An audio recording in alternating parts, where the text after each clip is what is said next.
And we're joined by Max Lowther here on the waterfront, setting up for your busking, but with a difference. You've got this tap to pay option.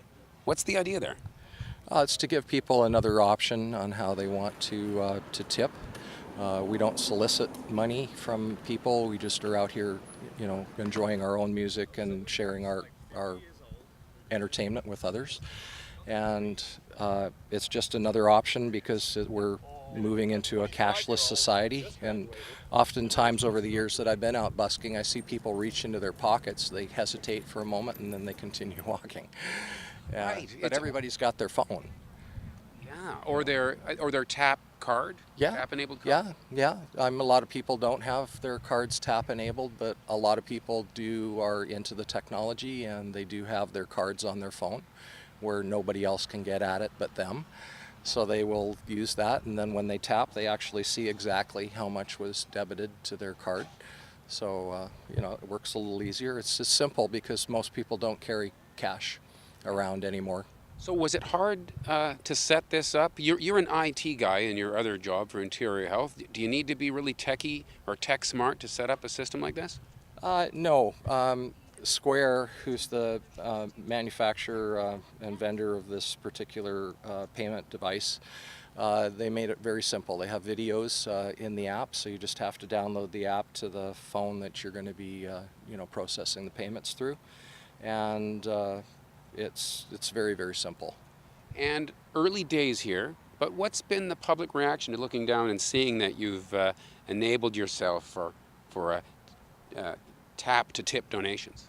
I've been finding that I've been listening to the comments, and I get a few snickers that walk by, but very few. Most people, they nod their heads, and I've had a few people come back and say they don't even have this in Alberta yet. Good ideas. Keep up with the modern times, sure. Yeah. A lot of people don't carry cash anymore, so. So there you go. What do you think, sir? Well, it kind of takes the emphasis out of carrying change in your pocket, doesn't it? Well, that's the old excuse, isn't it? I've got no change in my pocket at the moment, so that excuse is out. Now what are you going to say if you don't feel like... That's right. Most people have their cards, but,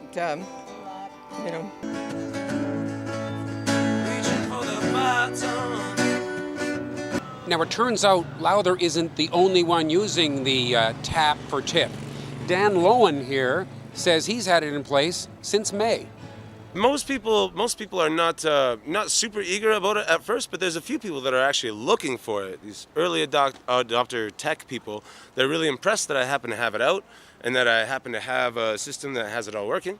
And they're really excited to be living, in a time where they can just, use a tap or a credit or a debit. All those things can work on here. Has it increased your income?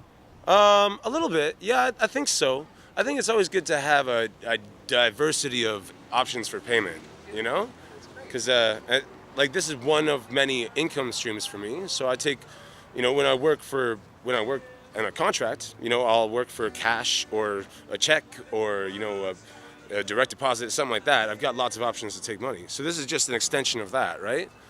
Lots of options to take money, and I think that in the long run, it'll definitely pay off. It's intriguing for people, and I know people will start to use that, once they know more about it and, get that trust factor. When you do tap on your bank account, it actually shows the company that is registered, to accept the payments. Mine is just my name. I think it's Max Lowther Busking. That shows up. Well, the person does have to take your word for it that what they're tapping to tip is $2, right? And so there has to be some level of that you seem trustworthy. Yeah, I think so, and I think buskers are entertainers, and we're not here to solicit, but we're always appreciative of the tips, and it's not that I need the money. It's not that at all. It's a measure of do people appreciate my performing skills or don't they? I think some people might use the I don't have any change with me right now as an excuse. You're kind of taking away that excuse. Yeah, it says right on the card, it says no cash or change, tap to tip. And that tells you how much is going to be deducted once you tapped. We do live in a world now where, in Kelowna in particular, where busking is quite regulated. There's, the loudness of your amp, etc., where you can be. The authorities don't seem to have any problem with this. Those that I've talked to so far about this, it's just another payment method, for an option for people to pay. So no, they don't have a problem with that. Ryan Don, just in the article that was published yesterday, had said that we're evolving, and we need to change as well. Well, thanks very much, Max Lowther. Good luck with all that, and I'll let you play us out, as they say. And they put it in for you, and they pump your tires.